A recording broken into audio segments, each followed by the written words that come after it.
La prisión preventiva oficiosa debe existir, sí o no. La Guardia Nacional debe estar bajo el mando de un militar o de un civil. ¿Cómo debe una hacerse de una opinión sensata en estos asuntos?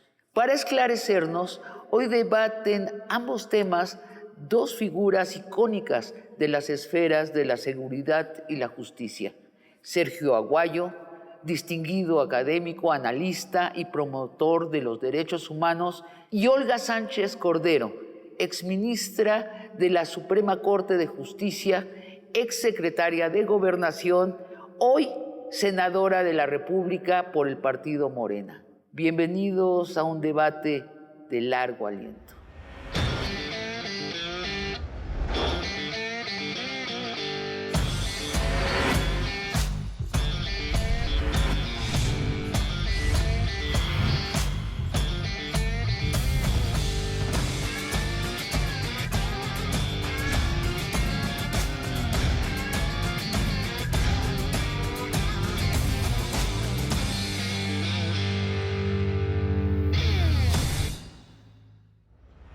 Sergio Aguayo, Olga Sánchez Cordero, bienvenidos. Las reglas de nuestro debate son muy sencillas. Yo hago una pregunta, doy la palabra a uno de ustedes que tiene 2 minutos máximo para responder. Sonará una alarma molesta para interrumpirlo y luego doy la palabra al otro que tiene 2 minutos para responder. Luego, si alguno de ustedes quiere contrarreplicar, tendrá 1 minuto. ¿Qué es la prisión preventiva oficiosa y para qué ha servido en la práctica, Olga?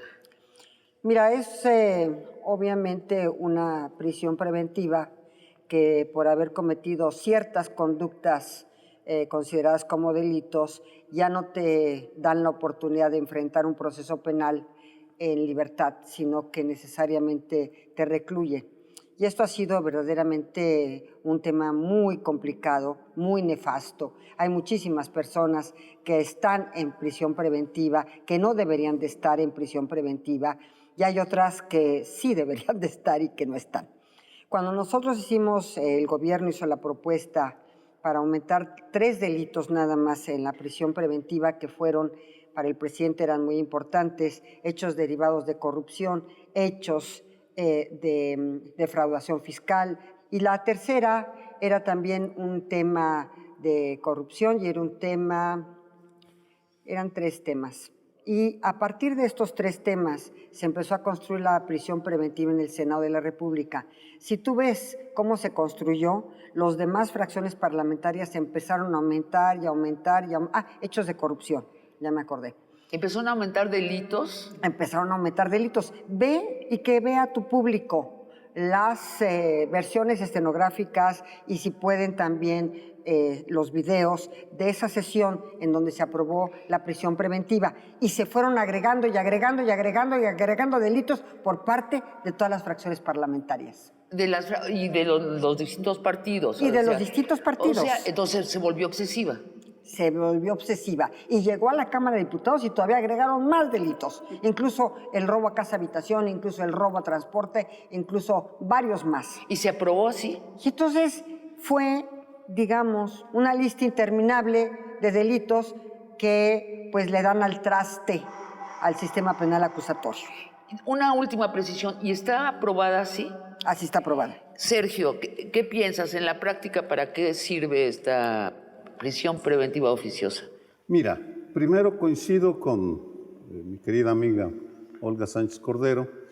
Esta es un Frankenstein que crearon todos los partidos políticos, todas las fracciones parlamentarias. Si acaso Morena fue el más entusiasta porque se lo pidió el presidente de la República y por tanto respondieron de una manera muy entusiasta. Segundo, ese mismo entusiasmo ha estado ausente a la hora de preocuparse por la corrupción, ineficiencia y burocracia de las fiscalías locales, incluida la de la Ciudad de México, que he padecido durante 6 años y que padecemos todos los mexicanos. Por tanto, independientemente de la prisión preventiva oficiosa, estamos ante una lamentable indiferencia hacia los poderes judiciales de los estados, insisto, no lo federal, Lo federal se cuece aparte y las fiscalías. O sea, estamos ante una diferencia e indiferencia a ejercer la justicia. ¿Y esto qué es un parche o qué es la prisión preventiva oficiosa? La prisión preventiva es cuando tú llegas ante un juez de primera instancia para evitarse investigar. En tanto investiga, en teoría, te mete en la cárcel. Pero meten en la cárcel con tanta facilidad porque lamentablemente, y esto va, qué bueno que lo preguntas, a la razón de mi perorata inicial, los jueces de primera instancia generalmente son ineficientes, corruptos, burócratas y pues eso significa que golpean con mucha alegría a los indefensos y a los inocentes. Y también a los culpables, a algunos culpables. ¿Alguna réplica? Sí, claro, acaba de poner el dedo en la llaga. Las fiscalías locales, la ineficiencia, ineficacia, la corrupción, tanto en las fiscalías como en la policía y en algunos jueces. Yo no diría, yo creo que los jueces son, porque yo estuve en el Poder Judicial 25 años, son gente generalmente, en la generalidad, muy capacitada, muy conocedora y también, ¿por qué no decirlo?, no soy corruptos. Hay sus granos negros en el arroz y lamentablemente más de lo que uno quisiera. Pero realmente aquí hay un tema entre fiscalías y Poder Judicial. ¿Tú lo hiciste mal? No, tú lo estás haciendo mal. Y entonces teníamos una puerta giratoria en el reclusorio constante y continua que a la ciudadanía le molestaba demasiado. Y le molesta demasiado esa puerta giratoria porque por una parte los fiscales, según la población, no hace bien ni integra bien una averiguación previa y una carpeta, y por otra parte los juzgadores también tienen los temas que les echan la culpa a los ministerios públicos. Y entonces ahí está la pelota. Y una última precisión, una pregunta para precisar. ¿También ha servido como mazo del poder para tomar venganza sobre opositores políticos? Sí, esta es la percepción que hay mucho en la sociedad, ¿sí o no? Una pregunta, Olga.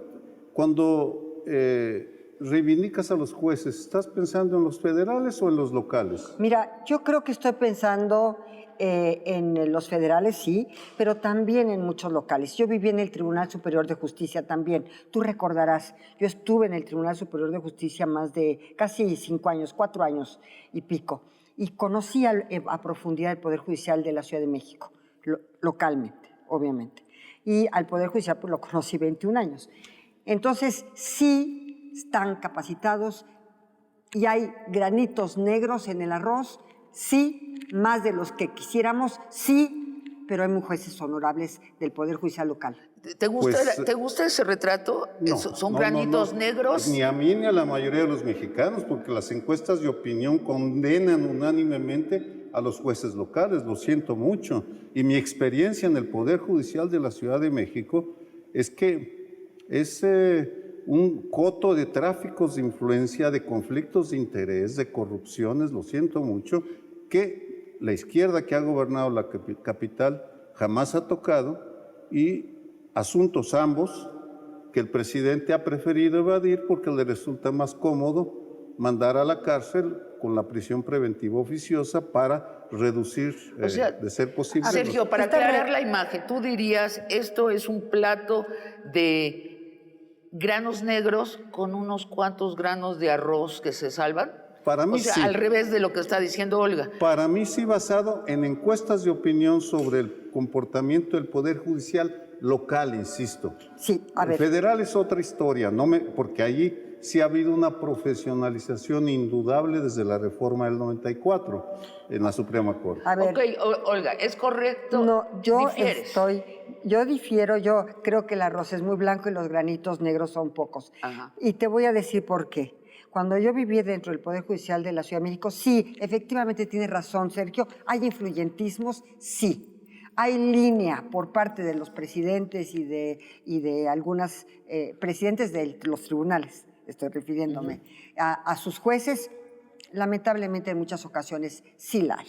Pero yo, ¿cuál fue mi experiencia? A mí jamás, Saturnino Agüero, jamás y te lo puedo decir y te lo puedo firmar, me habló para darme una línea de algún asunto. Nunca, nunca. Todos los asuntos que yo resolví, mi querido Sergio, y yo creo que toda mi sala, fueron absolutamente sin ningún tipo de línea. Déjenme hacer otra pregunta para continuar con el tema. Dadas las circunstancias, ¿qué viene a ser la prisión preventiva oficiosa? ¿Agravar la situación de la corrupción o aliviarla, Olga? Sí, agravarla por una razón muy sencilla, porque entonces tú tienes, digamos, esta herramienta que es muy fuerte en contra del justiciable, ¿verdad? Para algún hecho de corrupción. Cuando dices tienes, ¿quién tiene? ¿El juez? El juez. ¿Y también hay políticos atrás de esto o no? Sí, a menudo hay. A menudo el influyentismo del que hablábamos. O señores poderosos que pagan. El influyentismo del que hablábamos. Pero además, porque la sociedad estaba harta también de una puerta giratoria en los reclusorios. Y también estaba harta de que se le absolviera a los que a lo mejor mediáticamente ya se habían condenado en muchas ocasiones o que tenían razones para también tener un juicio paralelo mediático, ¿no? Porque también hay otra cosa. Creo que el Poder Judicial, mi querido Sergio, no ha sabido comunicar sus resoluciones. Ese es uno de los grandes temas también. Y no ha sabido demostrar que sus argumentos son sólidos. Este es uno de los grandes temas que tenemos, la imagen que se puede dar por falta de conocimiento de la comunicación. Olga, y tú que fuiste ministra de la Suprema Corte de Justicia, ¿qué piensan los jueces locales, federales y los de la Suprema Corte de Justicia sobre la prisión preventiva oficiosa? ¿Es un bastón para ayudar a la justicia o, como tú dices, es un mazo para golpear? Es un mazo para golpear. Entonces, ¿por qué se es un mazo para golpear? Mira, había delitos de cuello blanco que al presidente le preocupaban mucho, eran solamente 3. Y entonces el presidente decía, es que estos tres delitos no deben de dar como consecuencia una impunidad de quienes los cometen y debería de estar sancionado desde la prisión preventiva para que estas gentes no enfrenten sus procesos en libertad, ya que la mayor parte de estas personas son delitos de cuello blanco. Entonces, en interés de lo que lo preocupa al presidente, estamos metiendo un problema para el resto de la justicia. No, a ver, fue la causa que originó la modificación a este artículo constitucional, al 19 constitucional. Los demás fueron construyéndose con las demás fracciones parlamentarias, que no era la intención de que se quedaran ahí. Sergio. Evidentemente, al llegar cuando hablamos del presidente vamos a estar en divergencia porque yo creo que ha cometido errores. Uno de ellos, que no se ha preocupado por el Poder Judicial ni midió las consecuencias de la prisión preventiva oficiosa y no ha rectificado. Pero yo quisiera, la prisión preventiva oficiosa es un mazo, no lo voy a cambiar el adjetivo. Tenemos una divergencia sobre el Poder Judicial local. Yo te pregunto, Olga, y en buen ánimo, ¿extenderías, tú mencionaste a don Saturnino, un gran jurista, dirías lo mismo, el mismo certificado de buena conducta por Edgar Elías Azar y Rafael Guerra, que son presidentes del Tribunal Superior? Mira, de Rafael Guerra tengo una muy buena impresión. Ajá, yo no. Y de Edgar Elías, pues había una, ¿qué te diré? Pues un tema generalizado de que sí había un tanto influyentismo. Se le acusó mucho de corrupción, de tolerar la corrupción.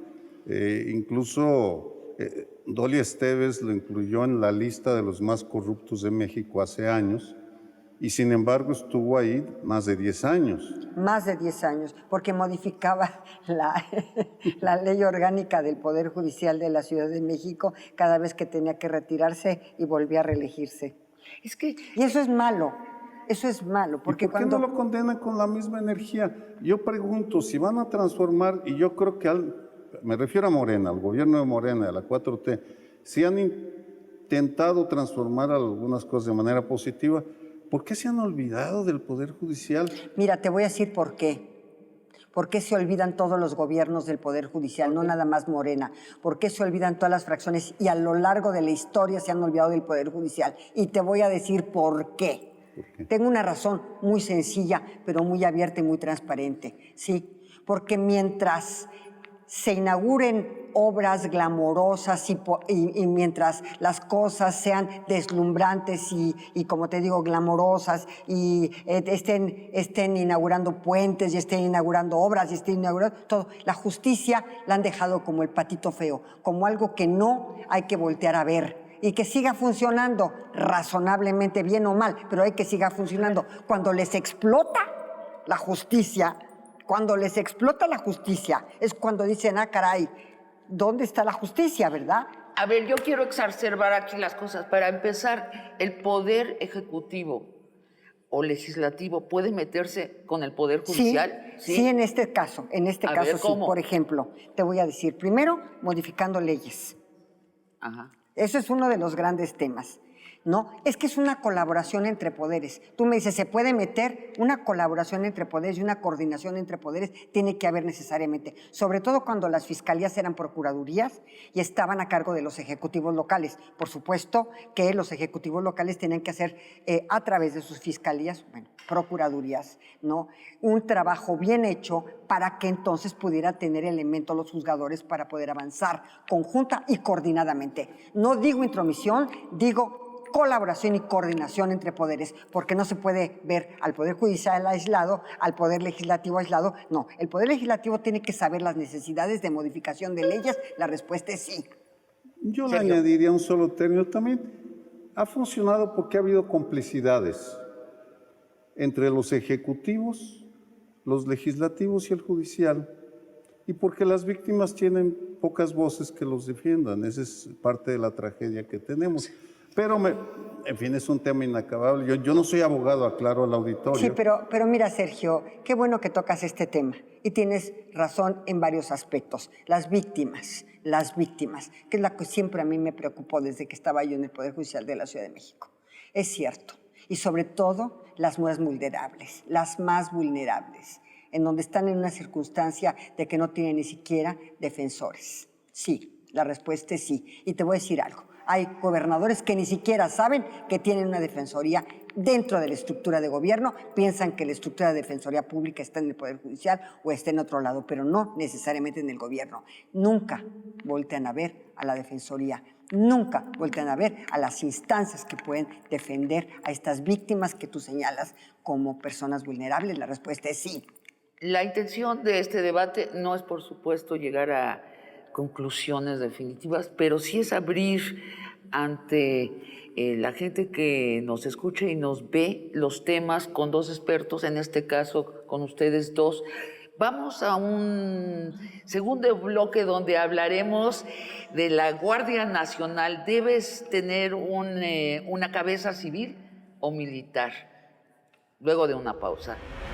¿No es el problema de que es una caja opaca el ejército? Yo, de una manera muy, a la mejor romántica, pienso que mientras se vaya consolidando la Guardia Nacional como un cuerpo de élite de seguridad pública, sí, transitoriamente, puede quedar todavía en la operación dentro de la Sedena y posteriormente ir transitando ya a un cuerpo eminentemente civil, pero ya consolidada con disciplina, con jerarquía, con principios.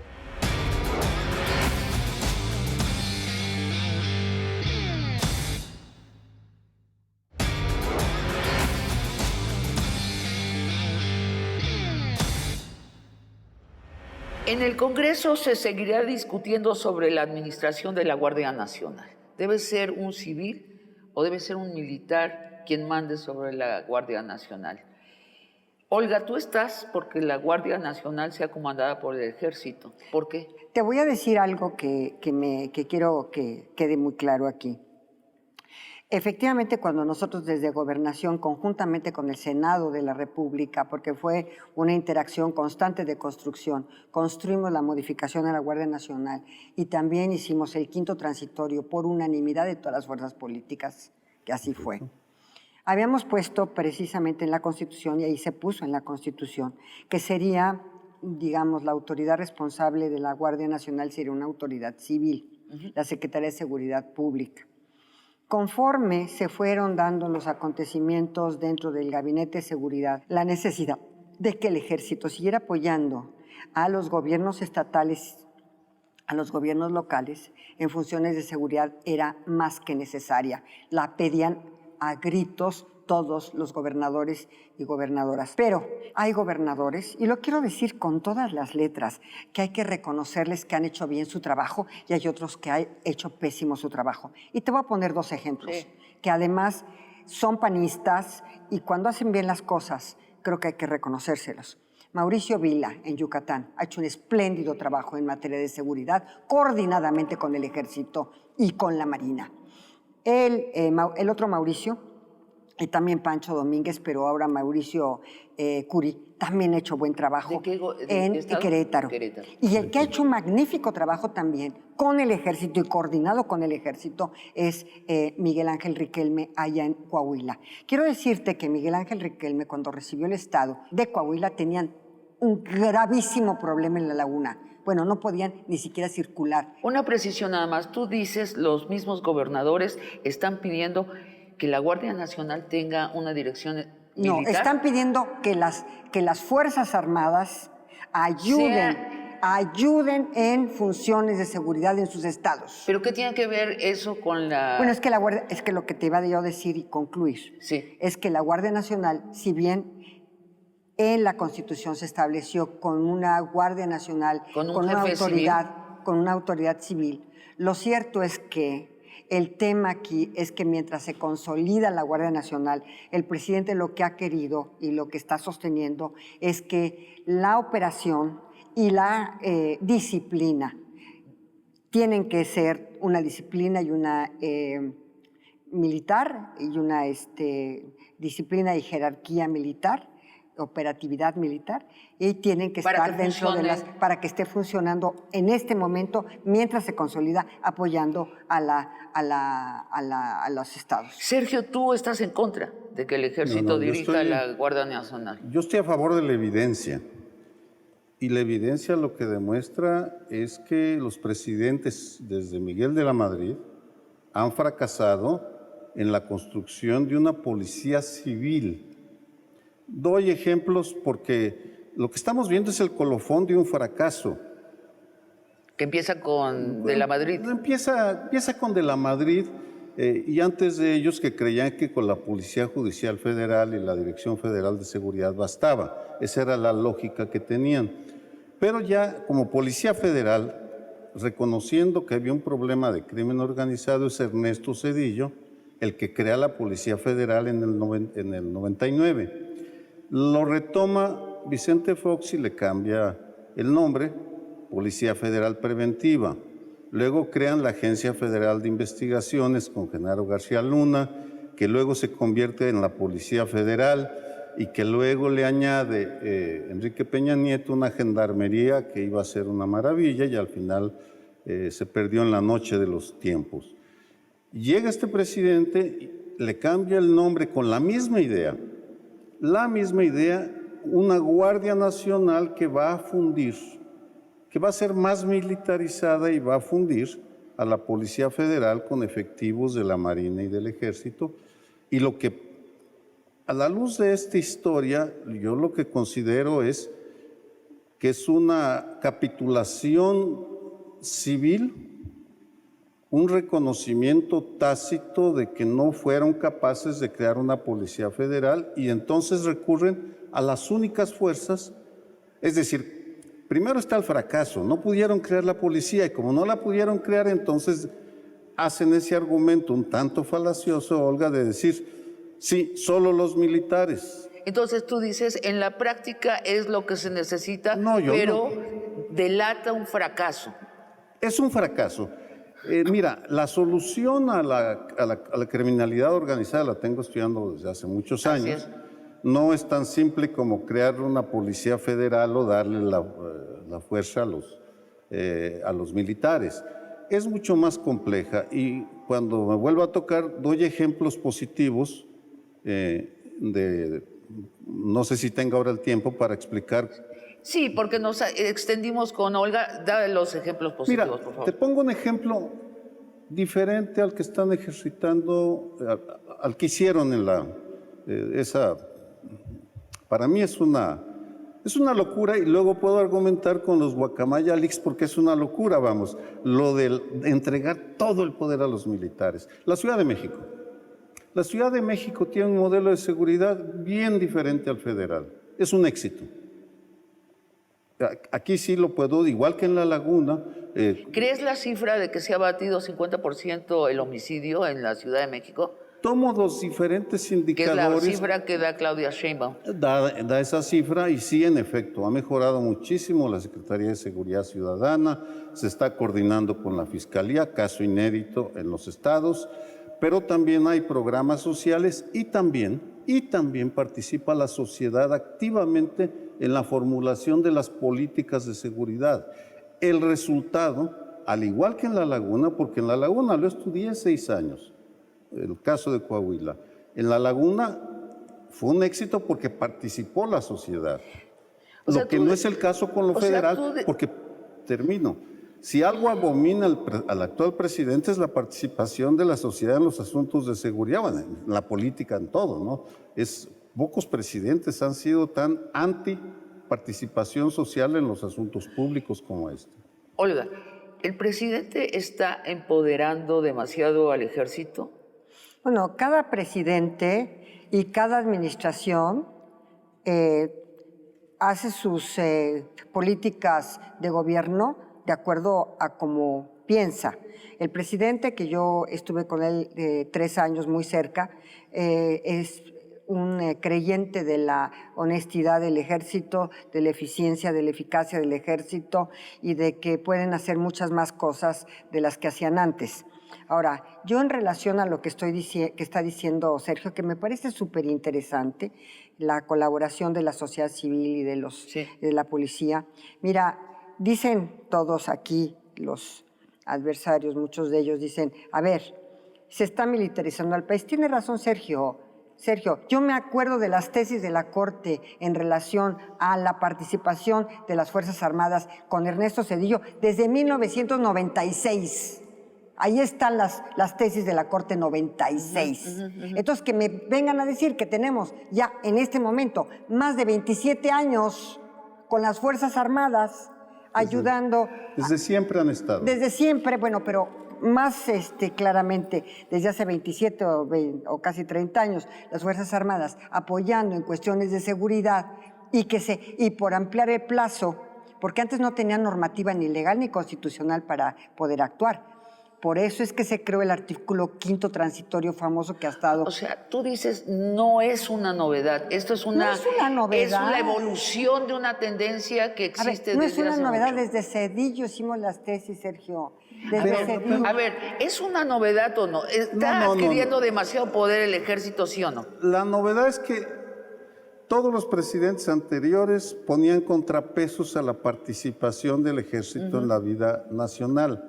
Lo que estamos viendo ahora es que les quitaron los contrapesos. Por eso, al eliminar a la Policía Federal o a la Guardia Nacional, al quitarle el mando a Rosa Isela Rodríguez o a la Secretaría de Seguridad, que lo tenía, en teoría, que tanto era cierto, es otra historia, pero en teoría, primero Alfonso Durazo y luego Rosa Isela Rodríguez eran los comandantes o quienes controlaban al comandante de la Guardia Nacional, que era un militar.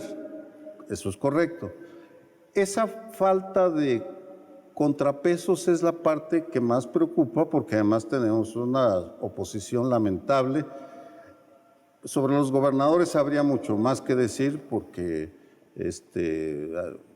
prefieren a los militares que ponerse a trabajar en construir una policía estatal, como sí lo hizo Coahuila y sí lo hizo la Ciudad de México. Ciudad de México tiene una policía razonablemente buena, ¿no? Hay que reconocer cuando se hacen bien las cosas. Por supuesto, y es gobierno de Morena. No es. Aquí lo que estamos viendo es que de manera deliberada y con una tesis muy simplista, el presidente le quitó contrapesos al ejército.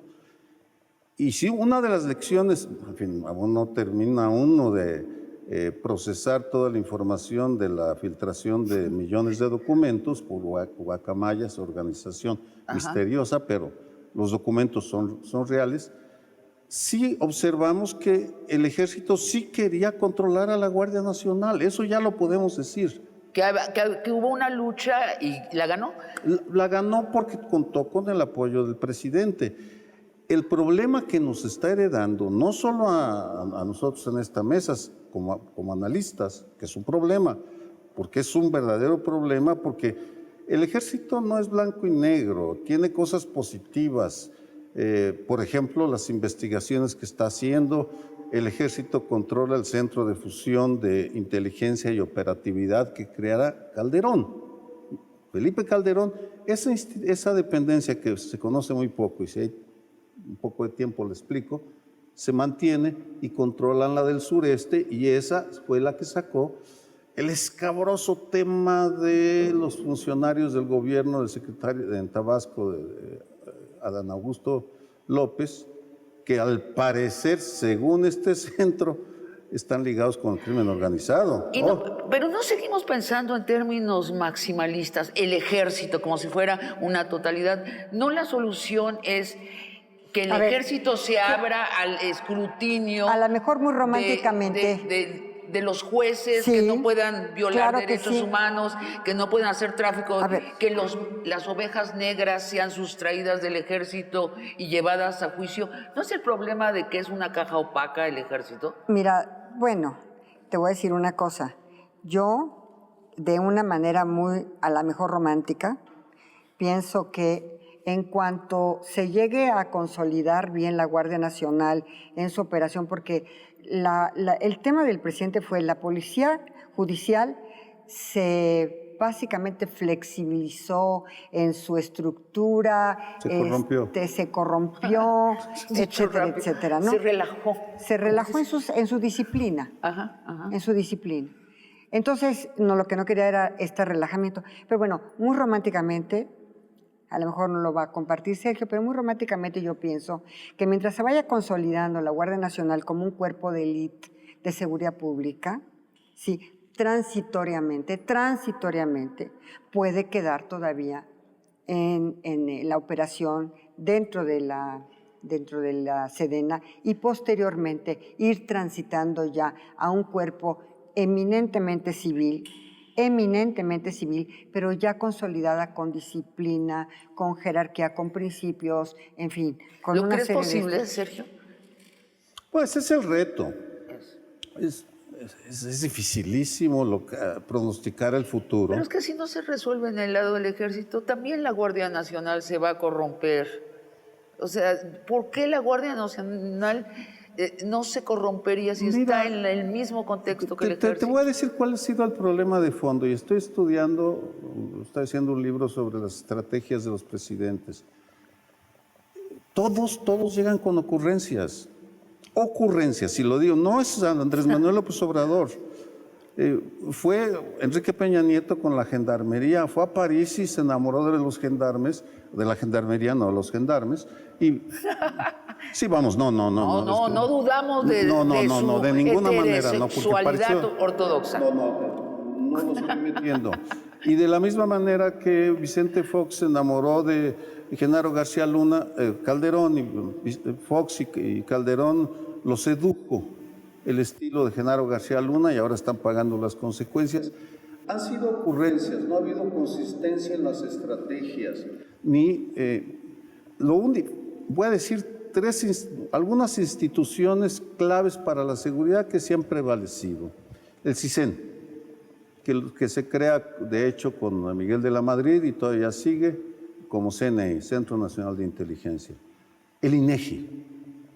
El INEGI es fundamental para entender los problemas de seguridad y nadie le da crédito. Desde el 90 está funcionando y sigue funcionando bien. Y podrían seguir enumerando instituciones, pero, Olga, ojalá y tus buenos deseos se cumplan. Yo creo que el ejército, a partir de los documentos que han salido, está forcejeando entre lo bueno y lo malo, porque Por un lado, sí, hace buena investigación sobre complicidad entre criminales y políticos, y sí sacó informes sobre los 20 alcaldes de Guerrero. Luego no pasó nada, por cierto.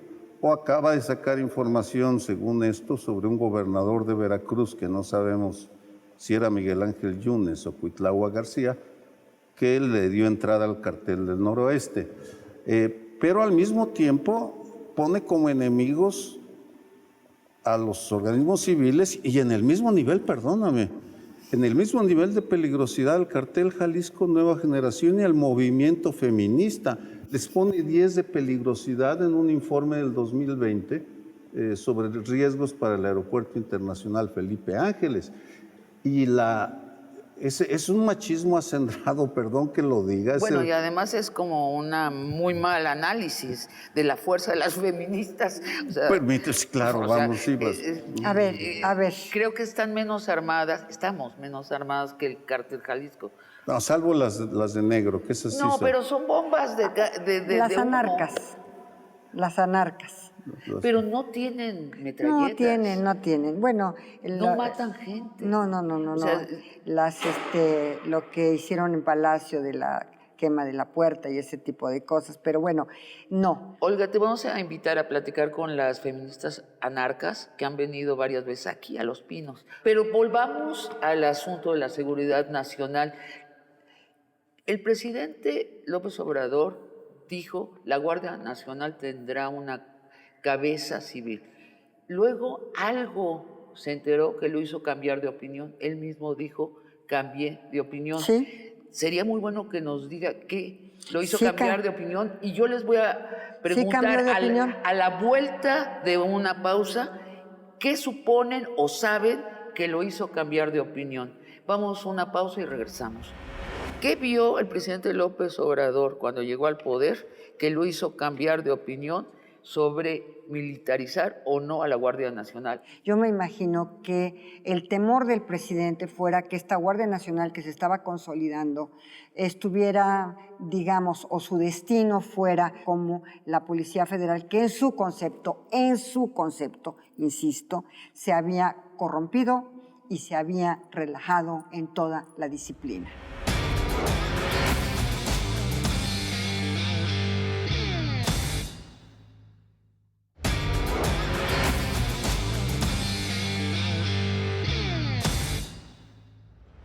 ¿Qué vio el presidente López Obrador cuando llegó al poder que lo hizo cambiar de opinión sobre militarizar o no a la Guardia Nacional? Olga, tú sabes esto.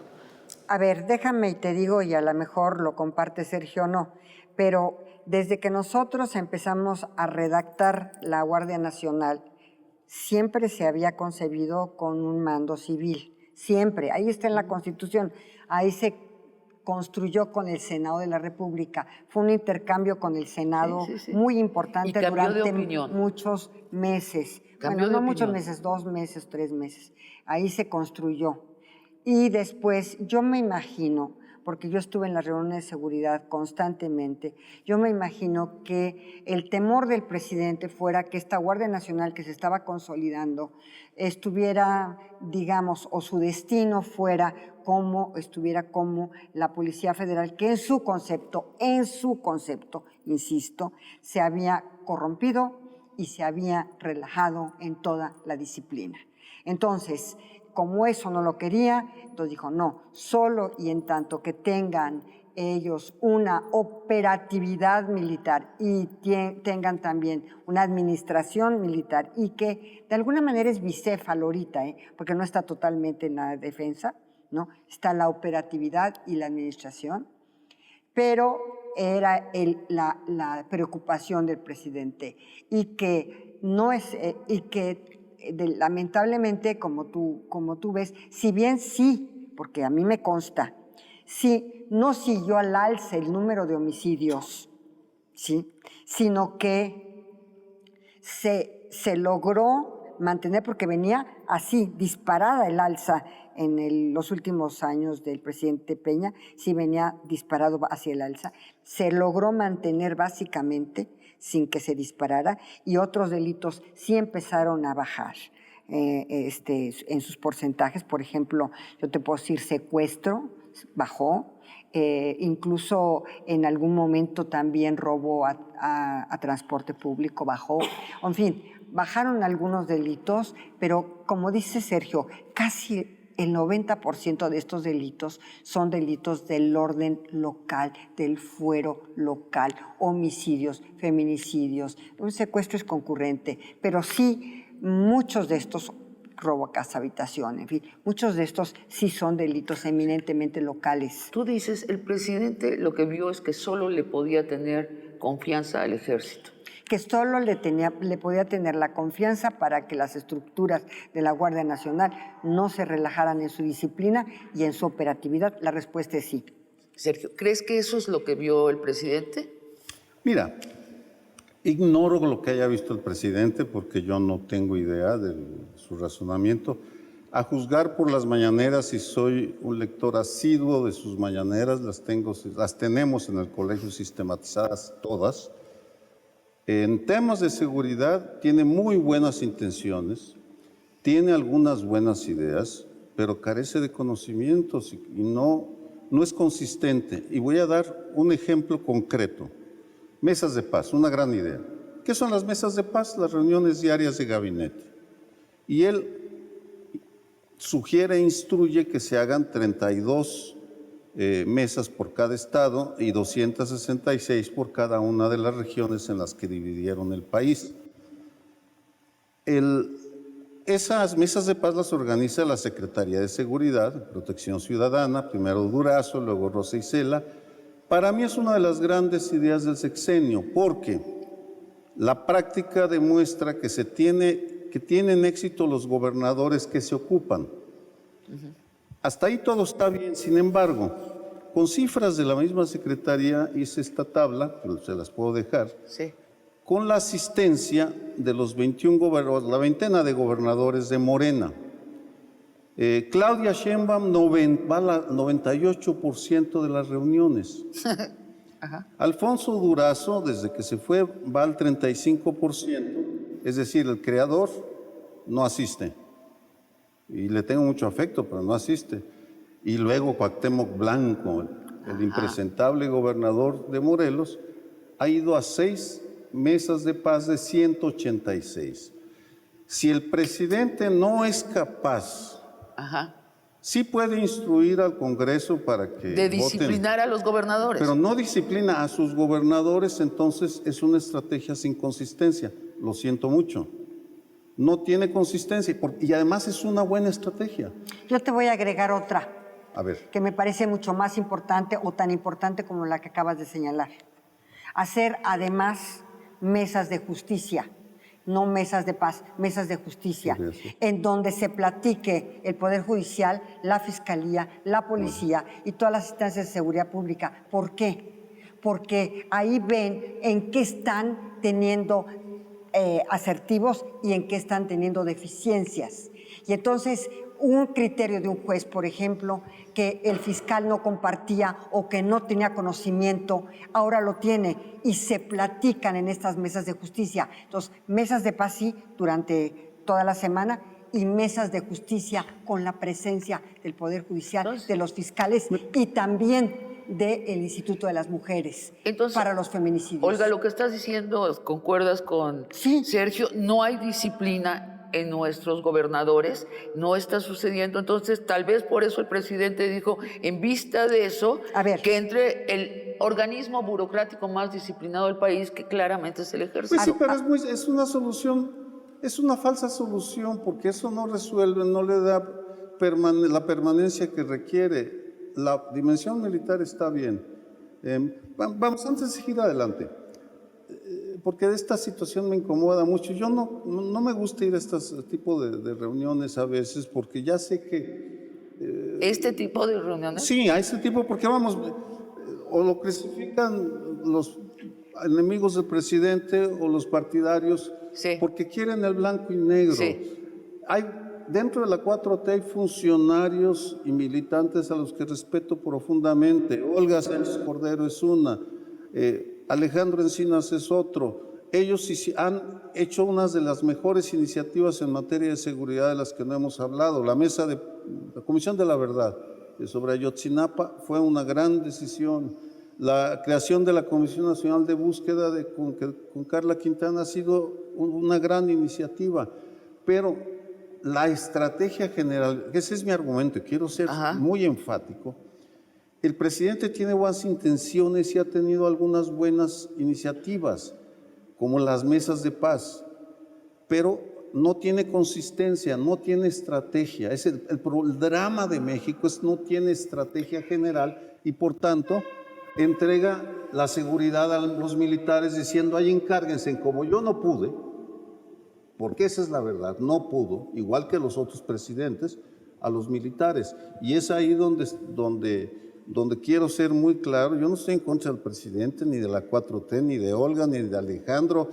Yo soy un académico que analiza la realidad en seguridad, materia de seguridad y derechos humanos. A eso he dedicado mi vida y no quiero que quede muy claro. Ahora creo que hay una mirada... Pero nadie está diciendo nada. Mira, perdóname, Sergio, compartimos mucho de lo que tú estás diciendo, sí, muchísimo. Sí. Entonces, el tema aquí es que cuando tú a nivel local tienes a gente comprometida, como acabas de señalar, y gente que no está comprometido, como acabas de señalar, y hay que ver Claudia Sheinbaum, bien, hay que ver Riquelme, bien, hay que ver Mauricio Vila, bien, hay que ver Mauricio Curi, Y a los bien. que no están bien, Cuauhtémoc Blanco, ¿por qué lo tolera Morena? Entonces, no tengo idea, yo no soy militante de Morena. No, pero, sí, a ver, razón, sí. pero a ver, te voy a decir una cosa bien importante. Cuando se hacen su trabajo localmente y a los tres órdenes de gobierno les importa que desde el municipio más recóndito empiecen a trabajar en materia de seguridad y en mesas de paz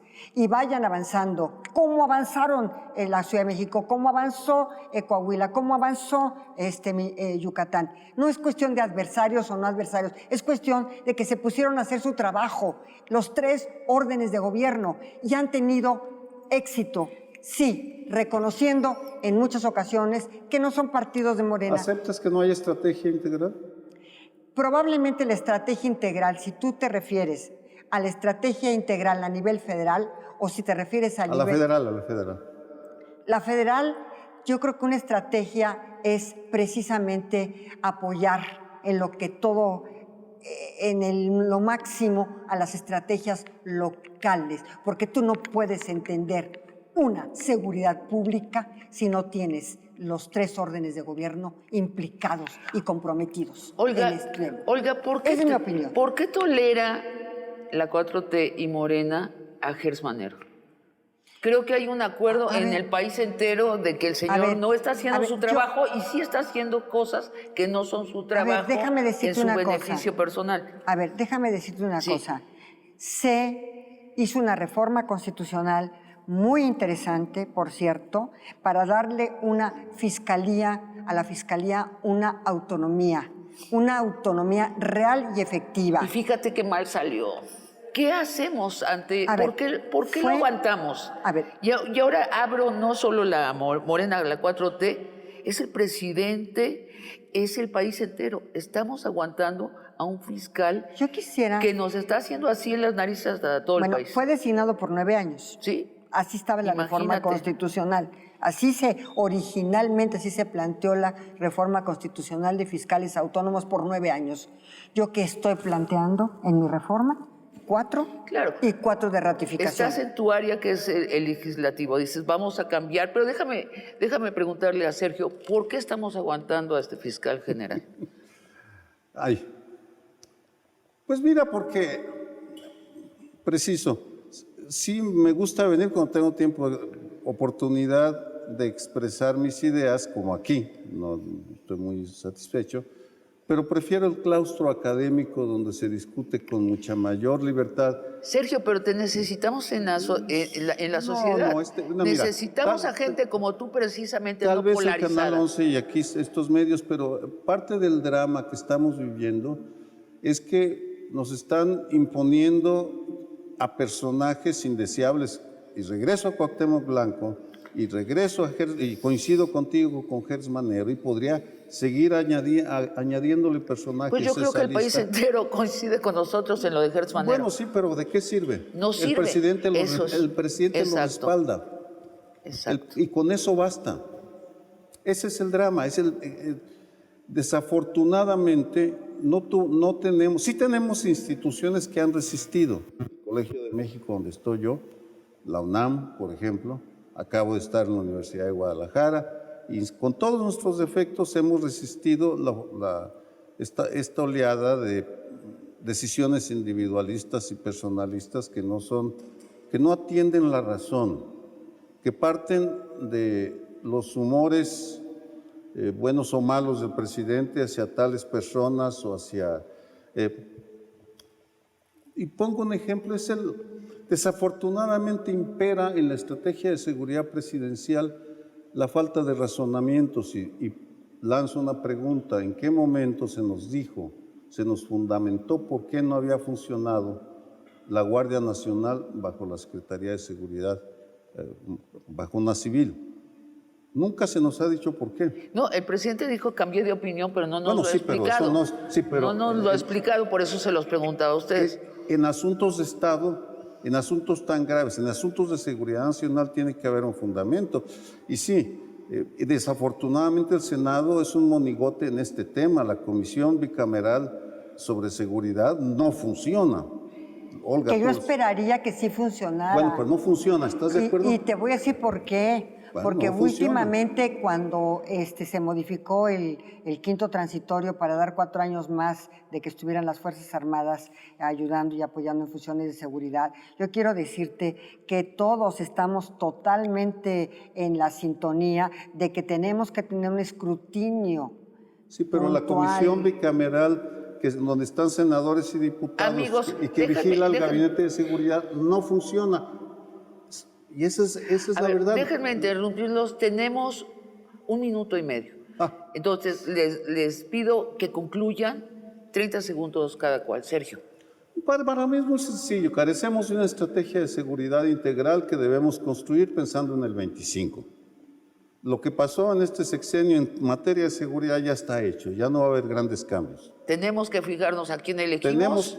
Tenemos que construir una estrategia de seguridad que pasa por vamos a elegir nuevos gobernantes, pero también por tener un planteamiento integral que sea mucho mejor que lo que tenemos ahora, que ha sido, pues desafortunadamente, una concatenación de ocurrencias con buenas ideas. Olga, concluye, por favor. Yo opino que desde el punto de vista federal se puede hacer muy poco si no están los 3 órdenes de gobierno involucrados, los estados y los municipios, porque si no vas a tener un fracaso. Todo sucede en los municipios, todo sucede en los estados. Entonces la estrategia federal tiene que ir en una coordinación con todos los gobernadores y con todos los presidentes municipales.